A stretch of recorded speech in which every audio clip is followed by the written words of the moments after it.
नमस्ते. मी doctor Lalita Sandeep Bhagat आणि माझं माहेरचं नाव ललिता शारदा कांतीलाल साठे.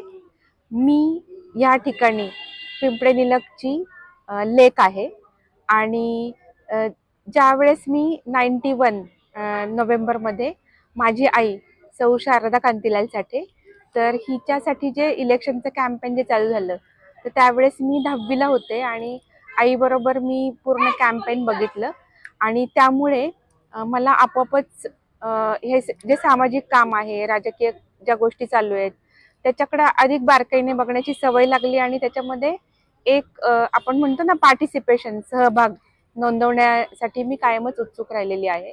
आणि आई माझी 92च्या निवडणुकीमध्ये निवडून आली आणि आईबरोबर मी म्हणजे माझं 11वीचं जे ॲडमिशन होतं त्याचबरोबर मी आईबरोबर पिंपरी चिंचवडच्या कॉर्पोरेशनमध्ये जाणं, त्यानंतर कारण तिथे सभागृहामध्ये आपल्याला कॉमन लोकांना पण बसून देतात, तर त्याबरोबर तिथे कामकाज कसं चालतं ह्याची पण मला माहिती व्हायला लागली. आणि गावामध्ये सकाळी ऑफिसमध्ये आईच्या सकाळपासूनच जी लोक यायची, तर हळूहळू मला सवय लागली की काय कामं आहेत, लोकांच्या काय समस्या असतात आणि मग आई त्या कशा पद्धतीने सॉल्व्ह करते. आणि माझी आई अतिशय प्रामाणिकपणे मनापासून ती कामं करत होती आणि त्याचा फायदा असा झाला की एक चांगलं वातावरण, आम्हाला शांततापूर्ण वातावरण गावात दिसलं आणि ज्याला प्रामाणिकपणे कामं केली गेली पाहिजे, प्राथमिक ज्या सुविधा असतात, मूलभूत सुविधा असतात, त्याच्याबाबत सुद्धा क्वालिटेटिव्ह काम झालं पाहिजे, दर्जात्मक काम झालं पाहिजे. म्हणजे अजूनही आईच्या बाबतीमध्ये नाव काढतात की अजूनही कोणाला काही काम करून घ्यायचं असेल तर आईने फोन केला तरीही अधिकारी आवर्जून त्या कामाची दखल घेतात आणि कामं करतात. तर इतक्या पद्धतीने आईने कामाची एक सिस्टीम बसवली होती. त्यानंतर मग पुढच्या निवडणुकांमध्ये ह्याच भागामधले रहिवासी माझ्या बहिणीचे मिस्टर विलासराव नानगुडे यांनी सुद्धा कामाचा तोच आवाका, तोच ठसा कायम चालू ठेवला. आणि त्यानंतर मला अगदी अभिमानाने सांगावंसं वाटतं की माझी मोठी बहीण सौ सुजाता नानगुडे ही सुद्धा नगरसेविका म्हणून निवडून आली आणि तिने सुद्धा तोच जो वारसा आहे सामाजिक कामाचा तो चालू ठेवला.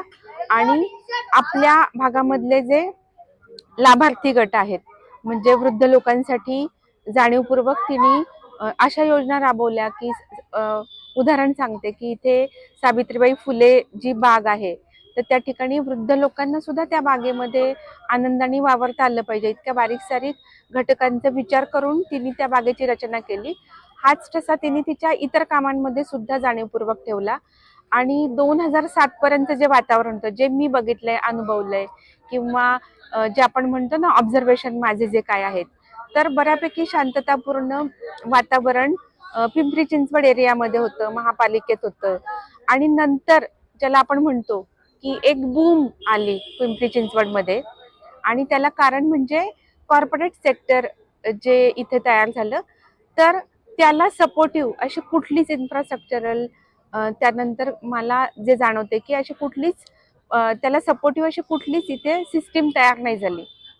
आणि नंतर जमिनींना जे भाव आलेले आहेत, म्हणजे आपण एक म्हणू शकतो की जमिनींच्या व्हॅल्यू वाढल्या, पण लोकांच्या काम करण्याचे जे राज्यकर्ते होते त्यांच्या मात्र कामाबाबतीतल्या व्हॅल्यूज कमी झाल्या.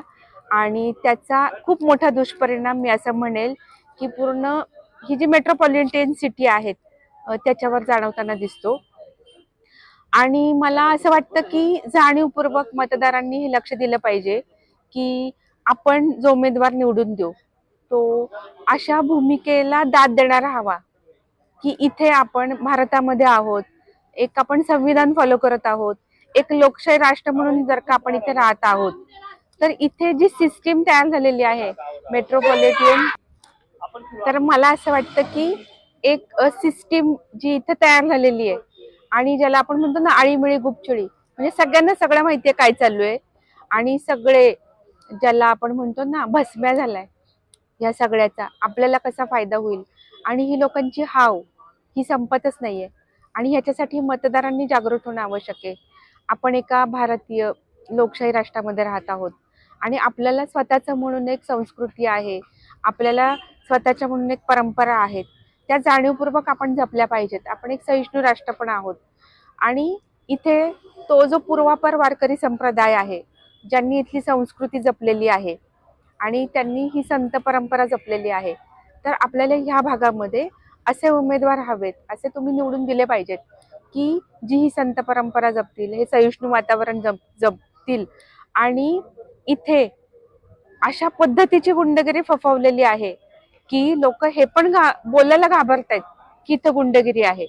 एवढ्या सिस्टीम अक्षरशः जाणीवपूर्वक इथे जोपासलेल्या आहेत की लोक हे म्हणू शकत नाहीये की इथं आम्हाला गुंडगिरीचा अनुभव येतोय. आणि म्हणून लोकांनी, मतदारांनी खरंच जागरूकपणे बाहेर आलं पाहिजे मतदानासाठी आणि थोडंसं त्यांनी एक आपण म्हणतो ना अनालिटिकल की थोडं बघा काय चालू आहे. आज तुमच्या हातामध्ये इतक्या मोठ्या मेट्रोपॉलिटन सिटीजचं भवितव्य तुमच्या मतदानावर अवलंबून आहे आणि तुम्ही जर का मतदानासाठी बाहेर नाही आलात, सुशिक्षित, ज्यांना खरंच ह्या लोकशाही तंत्राची जाणीव आहे, अशा लोकांसाठी तुम्ही मतदान करण्यासाठी जर का बाहेर नाही आलात तर त्याचा खूप मोठा धोका पुढच्या काळासाठी तयार झालेला असेल. कारण ही जी फोफावलेली जी सगळी सिस्टीम आहे ना, ती आणि स्वतःची पाळंमुळं इथे रुजवणार आहे. इथे लोकांनी, जे राजकीय लोक आहेत त्यांनी असं ठरवून टाकलेलं आहे की म्हणजे असं लोक आसपास म्हणतात की इथे ना जे राजकीय लोक आहेत ना त्यांचे प्रत्येक बिल्डरच्या बरोबर जे संबंध आहेत, लागेबंद आहेत, लोकांची तर आळीमिळी गुपचिडी आहेच आहे आणि त्यामुळे असं म्हटलं जातं की यांच्या प्रॉपर्टीज त्या बिल्डर बरोबर जोपासल्या गेलेल्या आहेत आणि म्हणून बेसुमार अतिक्रमणं इथं वाढलेली आहेत आणि बेसुमार कुठल्याही प्रकारचं जे म्हणतो ना अराजकीय आणि असंतोषजनक वातावरण इथं बघायला मिळतंय. आणि ह्या सगळ्याचा म्हणून एक परिपाक गुन्हेगारीला पोषक वातावरण तयार आहे आणि आपली ही जी पिंपरी चिंचवड असेल किंवा पुणे महानगरपालिका असेल, ज्यांच्या आता निवडणुका लागलेल्या आहेत, तर आपलं शहरही अशी नव्हती. आपल्याला ही जी बकाल शहरं वाढतायत, अमर्यादित शहरं वाढतायत आणि कशाही प्रकारचं शहरीकरण चालू आहे, तर आपल्याला हे सगळं पुढच्या पिढ्यांसाठी पण जपून ठेवायचंय, ज्याला आपण म्हणतो ना शाश्वत विकास, सस्टेनेबल डेव्हलपमेंट. तर आपल्याला नदी सुधार किंवा स्वच्छ नद्या पाहिजेत. मी जे लहानपणी मला आठवते की आम्ही नदीचं पाणी कळशीत भरून आणत होतो आणि डायरेक्ट पिऊ शकत होतो. त्या वयोप्रमाणे मी कळशीभरच पाणी आणू शकत होते आणि इतक्या सुंदर नद्या इथे होत्या. आणि या बकाल व्यवस्थेला अल्टिमेटली आपणच जबाबदार आहोत, कारण आपण चुकीचे लोक निवडून देतोय किंवा जे निवडून आलेले लोक आहेत त्यांच्यावर आपला वचक नाहीयेत. रस्त्याच्या बाबतीमध्ये सुद्धा रस्ते बांधले जातात, परत खोदले जातात, काही सिस्टीम नाहीये, म्हणजे काहीच प्लॅनिंग नाहीये. आम्हाला माहिती आहे, आम्ही जेव्हा मोठमोठ्या सगळं हे करून शिकतोय तर आम्हाला माहिती आहे किती प्लॅनिंगने आम्ही शिकत असतो. आम्ही जर काही शिकत असतो तर आम्हाला बघताना मात्र असं काहीच दिसत नाहीये.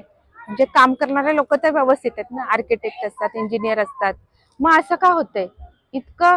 म्हणजे आम्हाला एक डिग्री घ्यायची तर आम्ही 8-8 वर्ष शिकतो आणि मग आम्हाला डिग्री मिळते. म्हणजे मग इतके मोठे प्लॅन होत आहेत आणि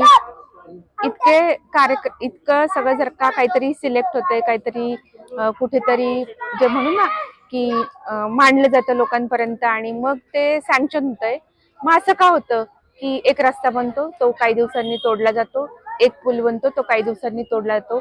आम्ही जेव्हा कष्ट करतो ना त्या कष्टाच्या आणि टॅक्सच्या पैशावर ह्या गव्हर्नमेंटला पैसे मिळत आहेत. असं नाहीये की आम्ही काहीतरी बेशुमार बांधकामं केली, अतिक्रमणं केली आणि त्याच्यातून आम्ही अपार संपत्ती जमवली आणि आज ती संपत्ती गव्हर्नमेंटकडे जमा आहे, असं अजिबात नाहीये. प्रत्येक टॅक्सचा पैसा आमच्या घामाच्या पैशातून गव्हर्नमेंटकडे जातोय आणि म्हणून आणि ही मोठं आपण खूप जण आहेत ना, आपण टॅक्स देतो आणि म्हणून आपल्याला तो हक्क आहे की हे सगळं विचारण्याचा पण की हे काय चालू आहे आणि हे सगळं पुन्हा जागच्या जागेवर आणण्याची जबाबदारी सुद्धा आपली आहे. आणि म्हणून तेवढ्याच जबाबदारीने आपण हे मतदान केलं पाहिजे आणि उमेदवार निवडून आल्यानंतर ह्या सगळ्यांवर वचक ठेवण्याची जबाबदारी पण आपल्याकडे आहे. कारण आपल्या हातात शस्त्र आहे ना, राईट टू इन्फॉर्मेशन ऍक्ट. काय चालू आहे माहिती घ्या, आधीची कामं काय चालू झाली होती, काय पद्धतीने कामं गली गली त्याची माहिती घ्या आणि इथून पुढे या राजकारण्यांना वचकात ठेवण्याचं काम पण आपलं आहे. कारण आपल्यामुळे ते निवडून येत आहेत आणि आपल्या टॅक्सच्या पैशावर हे चाललेलं आहे. आणि म्हणून मतदारांना मला आव्हान आहे की जागं व्हा आणि आपली सद्बुद्धी जागेवर ठेवून मतदान करा. तुमच्या हातामध्येच हे भविष्य आहे. थँक्यू.